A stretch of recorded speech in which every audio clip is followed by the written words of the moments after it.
My dear brothers and sisters, today's readings invite us to reflect on the mystery of God's call and the challenges we face in responding to it. In the first reading, we hear the prophet Ezekiel being commissioned by God to go to the rebellious house of Israel. Though the people may not listen, God instructs Ezekiel to speak his words to them, for they will know that a prophet has been among them. This passage reminds us that God's call often comes to us in the midst of difficult circumstances and unresponsive people. Yet, we are called to faithfulness, not necessarily success.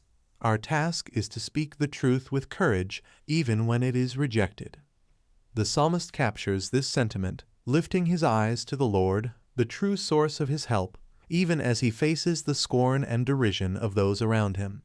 In the midst of opposition, he remains steadfast in his trust in God. In the second reading, St. Paul speaks of the thorn in his flesh that he has been given, a reminder that even the greatest of saints face trials and struggles. Yet, Paul recognizes that it is in his weakness that God's power is made perfect. The Lord's grace is sufficient, and it is in embracing our limitations that we find true strength. Finally, in the Gospel, we witness Jesus returning to his hometown of Nazareth, only to be rejected by his own people. They are scandalized by his wisdom and mighty works, unable to see him as anything more than the carpenter's son. Their lack of faith, Jesus says, limits the power of his works among them.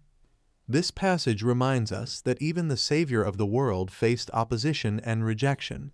Yet, he persevered in his mission, undeterred by the unbelief of those closest to him.